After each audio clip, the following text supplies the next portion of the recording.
Mistake in identity. Working with people who have problems they want to overcome, I encounter on a regular basis the stigma surrounding anything mental in this beautiful country. Mental health, mental illness, mentally challenged, mental defect. As we like to say here in Ireland, you are mental, or you're a mentaler. Not only are all things mental shrouded in stigma, they are also usually accompanied by, much of it nervous, childish laughter. Stigma, what's that exactly? Does that have something to do with bleeding hands and feet? The dictionary tells us that it is 1.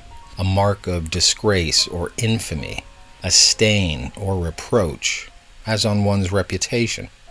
2. Medicine, medical.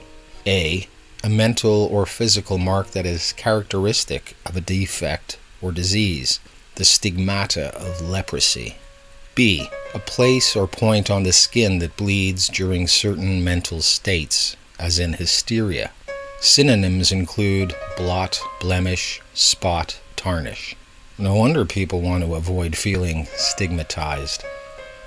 I remember when I first came to this country from the U.S. as a child, and a snotty-faced boy in school said to me, "You are mental." At first, it didn't make sense. After a few seconds, all I could do was agree with him. Yes, I am. And physical and spiritual. That was when he punched me in the face and cracked the bone in my nose. And that's just it. We Irish, and yes, I'm generalizing like crazy, are immature when it comes to dealing with our mental problems. And guess what? Get your head around this. All of our problems that are not physical are mental. The only other topic we treat in a similar fashion, which is to say immaturely, jokingly, and awkwardly, is sex. Sex and mental illness. Is there a link? For what it's worth, my experience has led me to question the very phrase mental illness. Sure, we could call a physical ailment physical illness, but do you ever really hear anybody saying, "Look, there's Bob, he's suffering with physical illness"? And if someone did say that, they'd be asked to be more specific. So we are more likely to say, "Look, there's Bob, he's got a broken nose."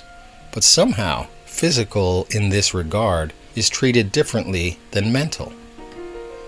You often hear people say, "Look, there's Bob, he's got mental illness," or "he's a mentaler," or "he's mental," or "he's not the full shilling," etc.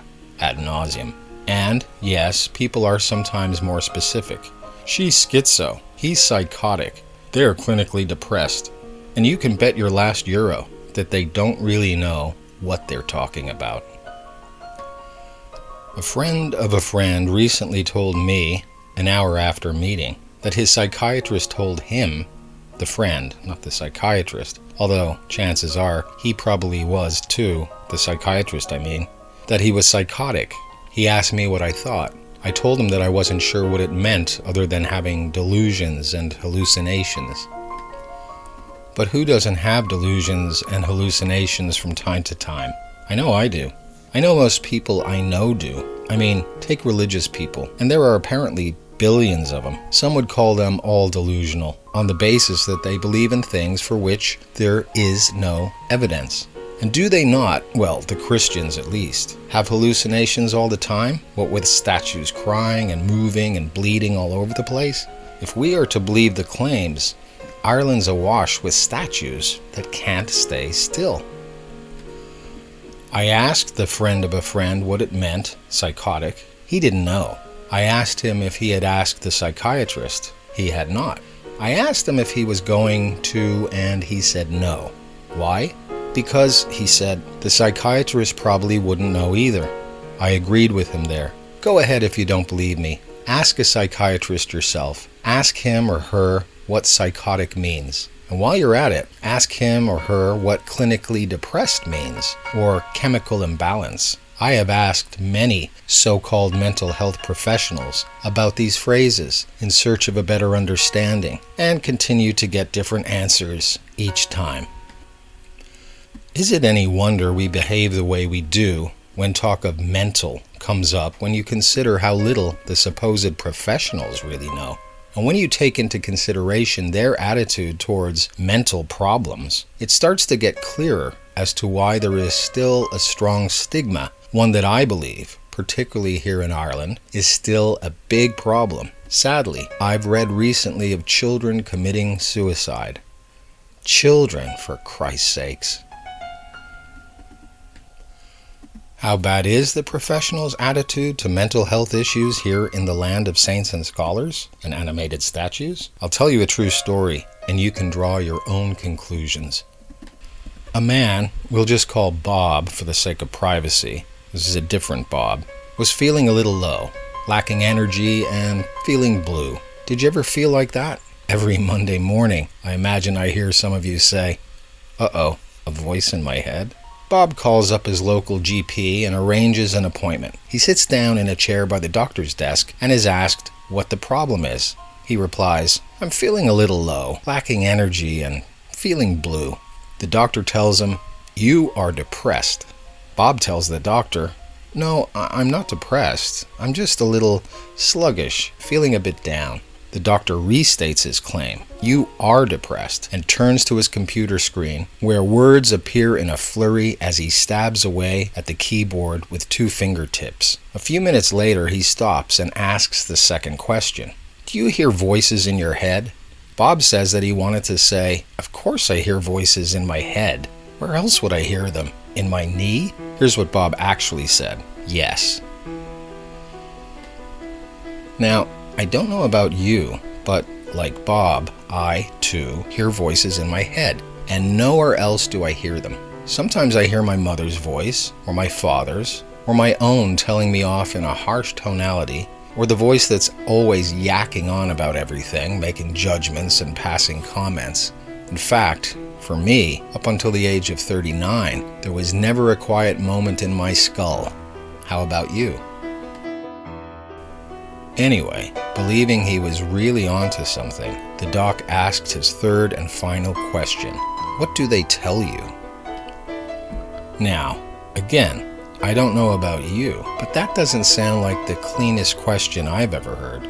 It could be considered a loaded question because it presupposes that the voices tell Bob things. Cleanly asked, the question would be, do the voices make any sounds? I mean, they could be singing, or mumbling, or humming. And if the answer to that was, they speak to me, then a second question such as, what do they say, would be fine.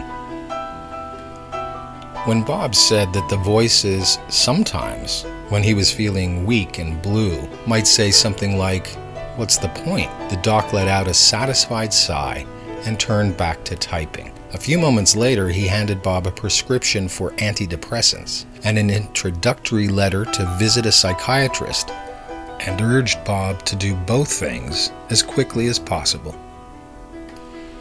3 minutes and 3 questions later, this GP diagnosed Bob's specific problems and confidently recommended drugs. Bob was labeled a depressive, a schizophrenic, and suicidal. Gee, with GPs like this, who needs shrinks?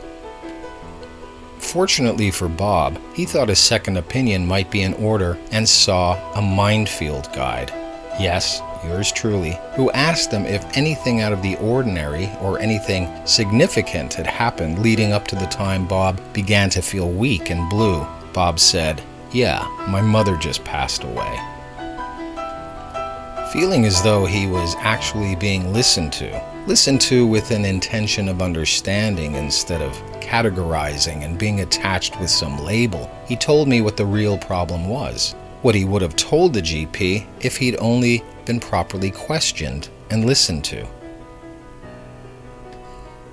This raises many questions. For one, what might have happened to Bob if he'd simply believed that the GP was right and that he suddenly had to get his head around the fact that he was depressed, schizophrenic, and suicidal? What if it wasn't Bob, but a 12-year-old girl who was told by her GP after a few questions that she was, say, paranoid and depressed and needed to get on drugs right away? By the way, this happens so frequently, some parents are tricked into thinking it's the normal and correct course of action. What if you were her parent? A friend of a client talked to me about his son after dinner one evening. The dialogue went something like this. Man, as you know, Mr. Marshall, I moved from the US to Ireland 3 years ago. I don't know what it is exactly, but my 14-year-old son cannot focus or concentrate when it comes to his schoolwork or homework, and I was wondering if you might be able to help him. Me. I wish I could, but unfortunately, I would not be able to help your son. Man. I'm surprised to hear you say that. My friend highly recommends you. He said you were a mindfield guide and performance coach. Me. Well, yes, I do performance coaching, and I do many other things besides. Man, why are you so sure that you cannot help my son? Me. I'm not. You are. Man, I don't understand. Me. Okay, tell me again what it is you'd like me to consider doing. Man. My son cannot focus or concentrate on his education. Can you help him improve his performance? Me. Your son cannot focus or concentrate on his education. Is that what you are telling me? Man. Yes. Me. And you want to know if I can help him improve his performance? Man. That's right. Me. No, I cannot. Man. Why not? Me. If you told me that your son had not yet learned to focus and concentrate on his education, or that he could focus and concentrate on his education and needed to improve, I would have said yes. But since you know he cannot either focus or concentrate, I do not see what I can do for him.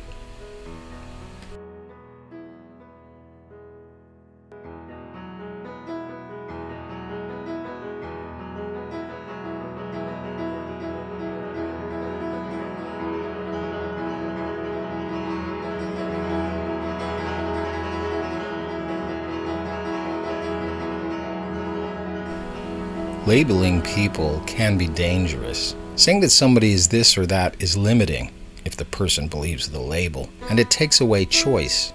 Since choice is better than no choice, this is not a useful way to speak or think, is it? It almost lost the man the opportunity to get help for his son. Imagine that, a loving father labeling and limiting his own son, outside of his own and his son's conscious awareness. But you and I would never do that, would we?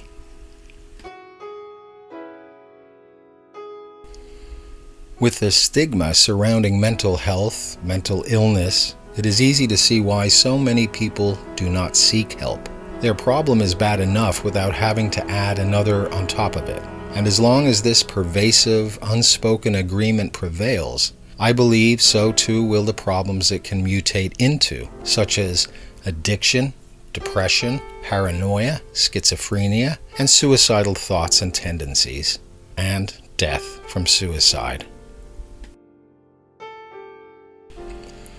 Maybe there is one simple magic bullet, but before we ever have a real chance of finding one, or more, we need to rethink the way we think about mental illness and agree upon a better, more useful way of thinking about it.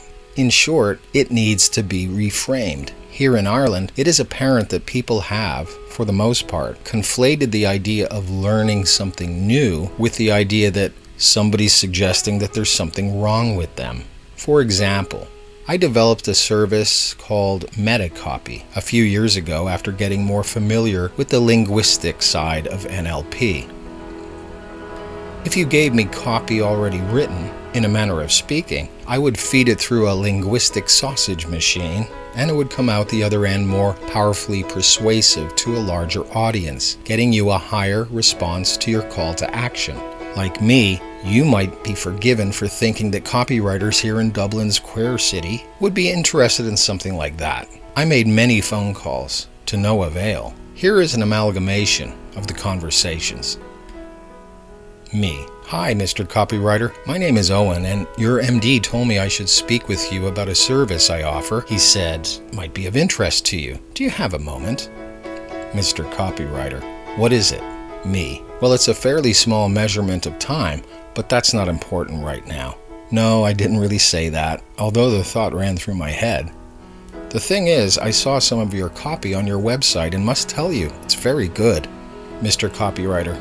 Get on with it, would you? Me. Okay, I'll get straight to the point. How interested do you think you'd be if there were a way you could add, say, 6 or 7 new skills to the copywriting skills you already have with a view to producing more powerfully persuasive copy that gets you more business? Mr. Copywriter, after a brief pause. Huh?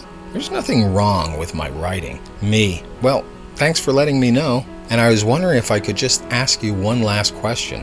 How do you ever learn anything new with an attitude like that? I'm just, curious. Yes, I really did ask that, just before the line went dead.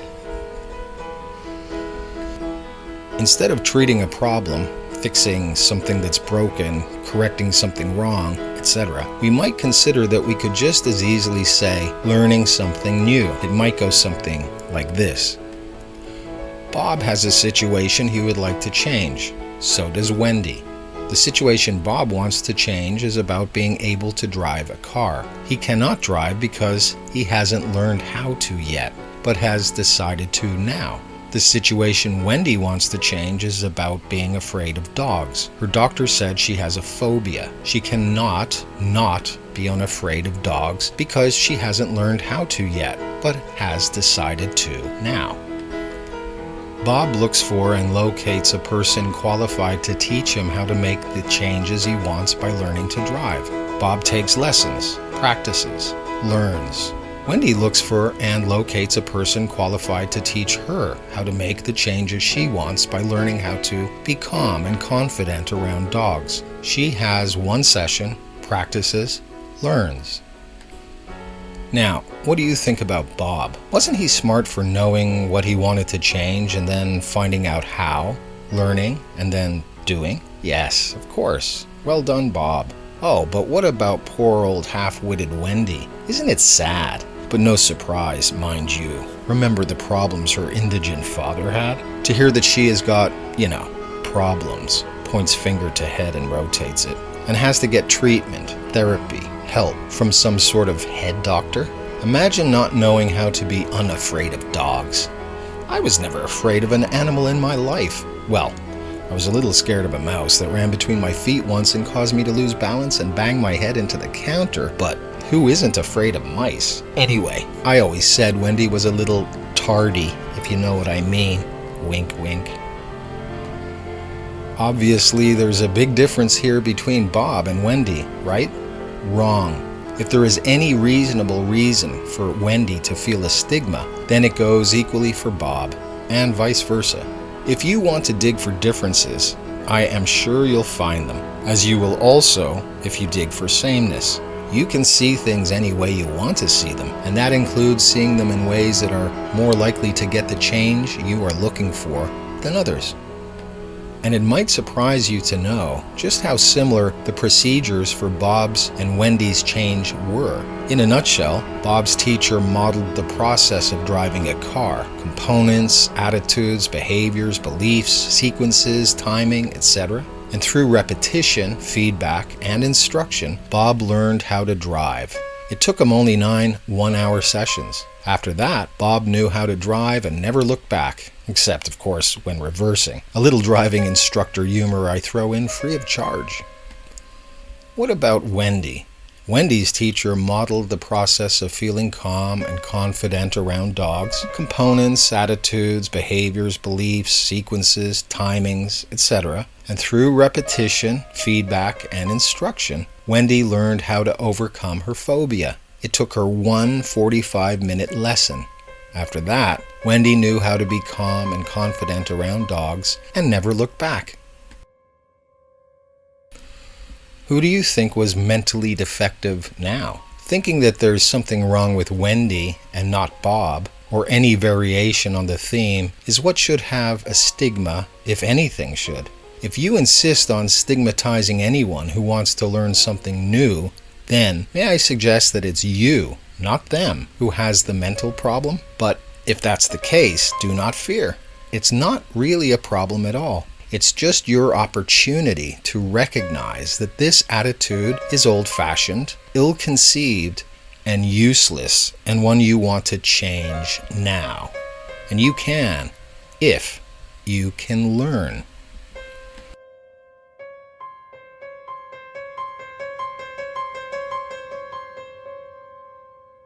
So, can you learn? If you can, and I'm pretty sure you can, and there is a problem you wish to resolve or a performance you want to improve, then when now would be a good time to get in touch with me for a free, no obligation, telephone conversation to determine whether or not I can help you.